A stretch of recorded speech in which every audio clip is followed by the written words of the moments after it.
Dear viewers, আসসালামু আলাইকুম। আশা করি ভালো আছেন। বাংলা টিউটোরিয়াল টিভিতে স্বাগত। আজকের আমাদের টিউটোরিয়ালের বিষয় হলো কিভাবে একটি ডকুমেন্টের বিভিন্ন ইমেজকে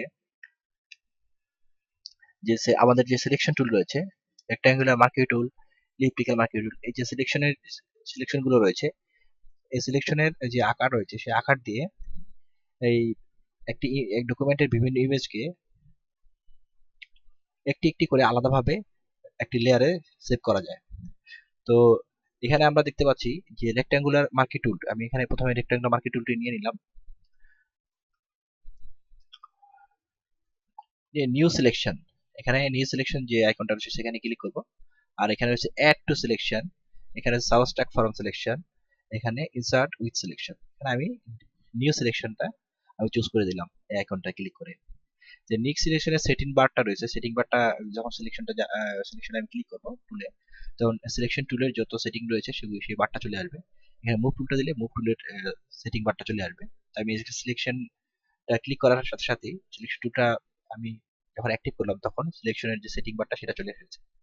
তো এখানে আমি যে Sparrow, shallow, humming bird, Finch, European Robin, এখানে পাঁচটা ইমেজ দেখতে পাচ্ছেন এই ডকুমেন্টে। তো এই ডকুমেন্টের পাঁচটা ইমেজকে আমি একটি একটি করে আলাদা ডিফারেন্ট যে রেক্ট্যাঙ্গুলার মার্কি টুল রয়েছে, ইলিপ্টিক্যাল মার্কি টুল রয়েছে, এগুলো দিয়ে সিলেক্ট করে একটি একটি করে আলাদা একটি লেয়ারে সেভ করব।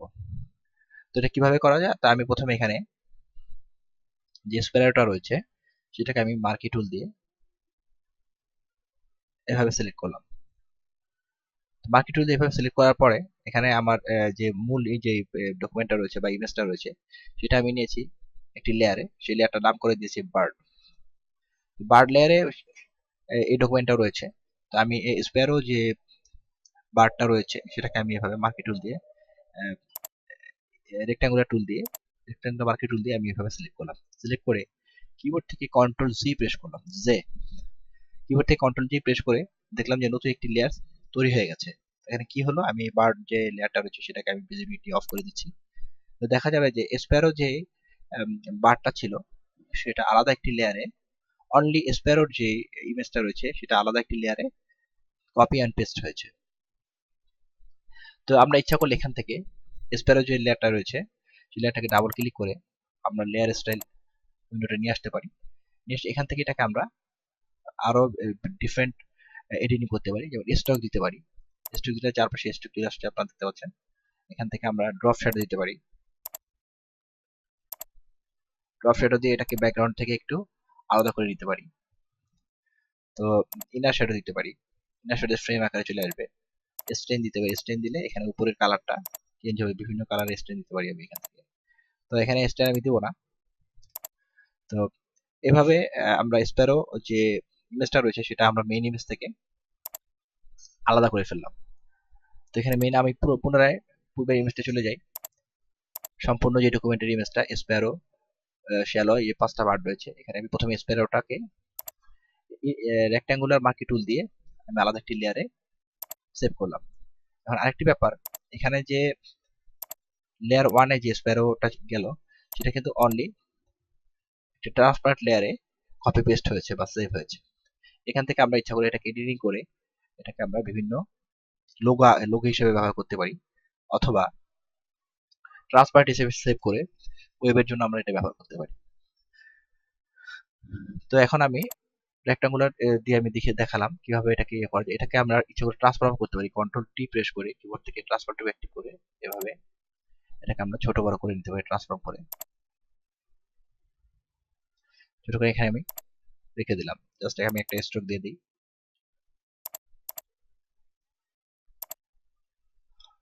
এবার আমরা পুনরায় বার্ট লেয়ারটি চলে গেলাম, সেটা ভিজিবল করলাম। আমি স্প্যারোর যে লেয়ারটা রয়েছে সেটাকে আমি ভিজিবিলিটি অফ করে দিলাম। তো এখান থেকে আমি এবার ইলিপ্টিক্যাল মার্কি টুলটি নিলাম। ইলিপ্টিক্যাল মার্কি টুলটি নিয়ে আমি এখানে যে হার্মিং বার্ডটা রয়েছে, এখানে হার্মিং বার্ডটাকে আমরা এখান থেকে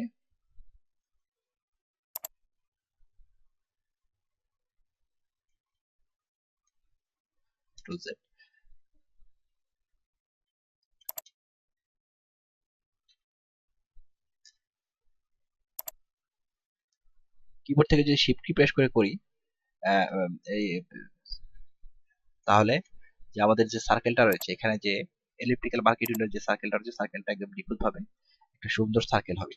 শিফট কি চেপে ধরে যদি করি, শিফট কি চেপে ধরে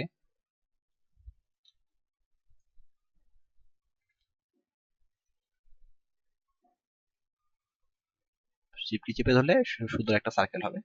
আমি এটাকে লেফট অ্যারো রাইট অ্যারো করে দিয়ে এটাকে আমি এভাবে রিপজিশনিং করে দিচ্ছি, আপ অ্যারো দিয়ে উপরে উঠাচ্ছি, এটা মুভ করাচ্ছি অ্যারো কি দিয়ে। তো এখানে দেখা যাচ্ছে হার্মিং বারটা এভাবে সার্কেলের ভিতরে চলে আসছে। তো আসার পরে এখন আমি পুরোটা কিবোর্ড থেকে কন্ট্রোল জে প্রেস করব, প্রেস করে বার্ড লেয়ারটাকে ভিজিবিলিটি অফ করে দেবো। দেখা যায় হার্মিং বার্ডের যে ইমেজটা রয়েছে সেটা একটা ইলিপ্টিক্যাল বা ইলিপসের ভিতরে বা সার্কেলের ভিতরে আলাদা একটি লেয়ারে কপি পেস্ট হয়েছে। এটা নতুন একটি ডকুমেন্ট তৈরি করেছে, এটা সম্পূর্ণ ভিন্ন একটি ডকুমেন্ট, এটা আমরা ভিন্ন ডকুমেন্টে সেভ করতে পারি ট্রান্সপারেন্ট লেয়ারে। তো প্রয়োজন মনে করলে আমরা এখানে ব্যাকগ্রাউন্ডের একটি লেয়ার নিয়ে যদি এটাকে একটা কালার দিয়ে ফিল করে দিই,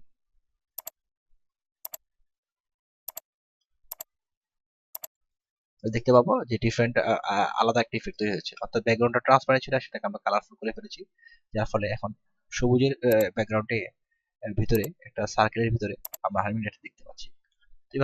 এভাবে আমরা কালার চেঞ্জ করে ইফেক্ট চেঞ্জ করতে পারি।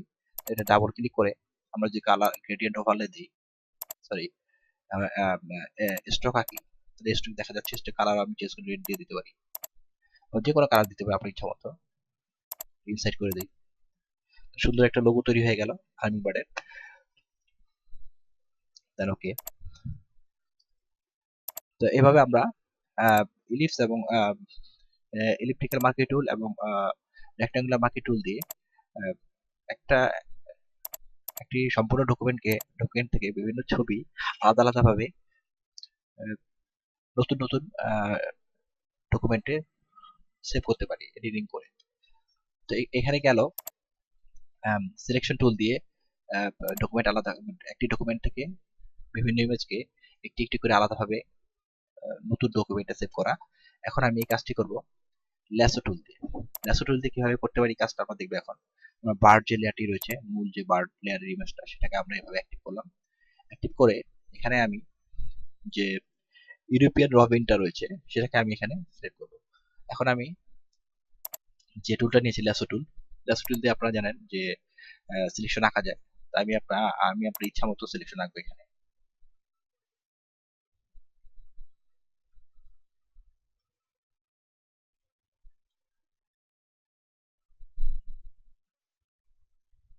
এবার সিলেকশন কি পূর্বের মতো কন্ট্রোল জে প্রেস করব কিবোর্ড থেকে।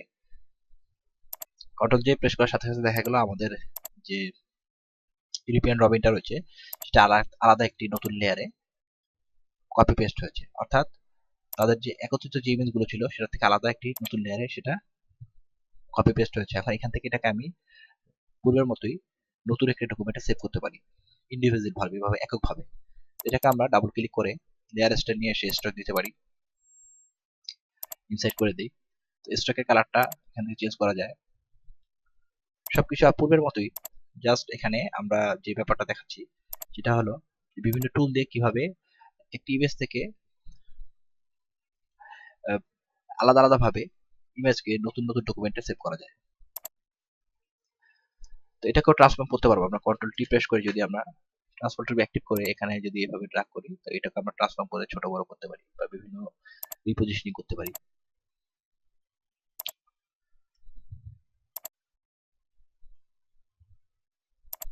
ওকে। তো এই গেল ল্যাসো টুল দিয়ে আমরা একটি ডকুমেন্ট থেকে বিভিন্ন ইমেজের ভিতর থেকে আমাদের পছন্দ অনুযায়ী ইমেজকে আলাদা লেয়ারে বা ডকুমেন্টে সেভ করে নিয়ে সেটাকে আমরা সেভ করতে পারি। তো সেম কাজ আমরা আরো বিভিন্ন ভাবে করতে পারি। এখানে যে কাস্টম শেপ রয়েছে, এখানে যে ইলিপ্টিক্যাল টুল রয়েছে, পলিগন টুল রয়েছে, আমি পলিগন টুলটা নিলাম, নিয়ে এখানে যে পাথ শেপটা রয়েছে, শেপ নয় পাথটাকে আমি অ্যাক্টিভ করে দিব, চেক করে দিব। অ্যাক্টিভ করে দিয়ে এখানে যে ফিন্সটা রয়েছে, ফিন্সটা আমি শিফট কি চেপে ধরে এখান থেকে আমি একটা পলিগন আঁকবো। এটাকে আমি পাথ যে সিলেকশন টুলটা রয়েছে সেটা দিয়ে এভাবে ক্লিক করে অ্যাক্টিভ করে এভাবে এটাকে ড্রাগ করে এটাকে আমি এই পলিগনটাকে আমি বিভিন্ন পজিশনিং করতে পারবো, রিপজিশনিং করতে পারবো। এভাবে রিপজিশনিং করে আমরা এখন যে কাজটি করব সেটা হচ্ছে পেন টুলটাকে আমরা এভাবে ক্লিক করে অ্যাক্টিভ করব। অ্যাক্টিভ করে মাউসের ডান বাটন ক্লিক করব, ডান বাটন ক্লিক করে একটা মেনু আসবে, সেখান থেকে মেক সিলেকশন অপশনে ক্লিক করে দেব। দেন মেক সিলেকশনের যে ফেদার টেদার রয়েছে যা রয়েছে তাই এটাকে ওকে করব। তো এটা পার্টটা সিলেকশনে চেঞ্জ হয়ে গেছে। দেন এটাকে আমি কন্ট্রোল জে প্রেস করব কিবোর্ড থেকে, কন্ট্রোল জে প্রেস করে বার যে লেয়ারটা রয়েছে সেটা হাইড করে দেব। দেখা গেল যে যে আমি যে পলিগন শেপটা দিয়ে যে পাথ রেখেছি ফিঞ্চ বারের উপরে, সেই বারটা আলাদা একটি লেয়ারে, ট্রান্সপারেন্ট লেয়ারে কপি পেস্ট হয়েছে, অর্থাৎ নতুন একটি ডকুমেন্ট ওপেন করেছে। এটাকে এখান থেকে আমরা এডিটিং করে আলাদাভাবে সেভ করতে পারি। আমাদের যে কোনো কাজের জন্য এভাবে আমরা একটি সম্পূর্ণ ইমেজ থেকে আলাদা আলাদাভাবে আমাদের পছন্দ মতো ইমেজকে চুজ করে নতুন ডকুমেন্টে নিয়ে সেটাকে এডিটিং করে সেভ করতে পারি। দেন ওকে। তো এখানে আমরা আজকে যে বিষয়গুলো দেখলাম যে সিলেকশন টুল দিয়ে, ল্যাসো টুল দিয়ে এবং শেপ টুল দিয়ে আমরা কিভাবে একটি সম্পূর্ণ ডকুমেন্ট থেকে আমাদের পছন্দ মতো ইমেজকে আলাদা একটি ডকুমেন্টে সেভ করতে পারি। তো এখানে যে পলিগন টুলটা দিয়ে করেছি, এবার আমি একটা কাস্টম টুল নিয়ে নিই। কাস্টম টুল নিয়ে এখানে দেখা গেছে যে এই টুলটা নিলাম, হার্ট শেপ টুলটা নিয়ে এখানে পাথ সিলেকশন অবস্থায় আছে, থাকা অবস্থায় এখানে আমি শ্যালো যে বারটা রয়েছে সেটাকে বার্ড লেয়ারটা অ্যাক্টিভ অবস্থায় আমি শিফট কি চেপে ধরে এভাবে আমি হার্ট শেপটা আঁকবো, তাহলে আমার শেপটা সুন্দর হবে। আমরা জানি যে এখানে পাথ টুলের সাহায্যে, পাথ সিলেকশন টুলের সাহায্যে আমরা এই পাথটাকে মুভ করাতে পারবো। এভাবে ক্লিক করে সিলেক্ট করে মুভ করাতে পারবো। ক্লিক করার সাথে সাথে এই যে অ্যাঙ্কর পয়েন্ট গুলো দেখা যাবে, তাহলে বুঝতে হবে যে এটা সিলেক্ট হয়েছে এবং এটাকে আমি মুভ করাতে পারবো।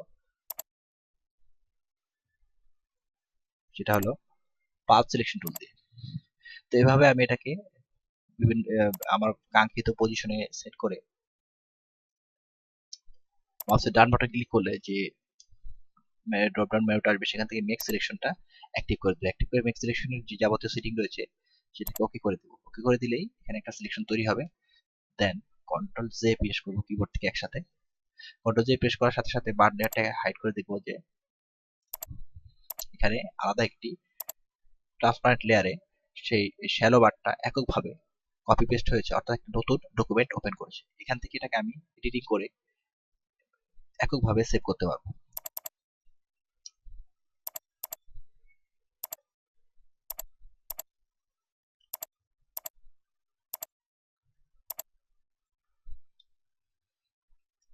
তো আমরা আজকে বিভিন্নভাবে দেখতে পেলাম যে কিভাবে বিভিন্ন টুল ব্যবহার করে, বিভিন্ন শেপ সিলেকশন টুল, ল্যাসো টুল ব্যবহার করে একটি সম্পূর্ণ ইমেজ থেকে বিভিন্ন ইমেজের ভিতর থেকে আমাদের পছন্দ অনুযায়ী ইমেজকে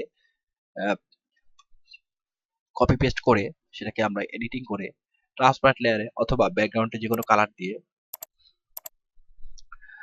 সেই ইমেজটা দিয়ে একটি সুন্দর ডকুমেন্ট তৈরি করতে পারি এবং সেটাকে সেভ করতে পারি।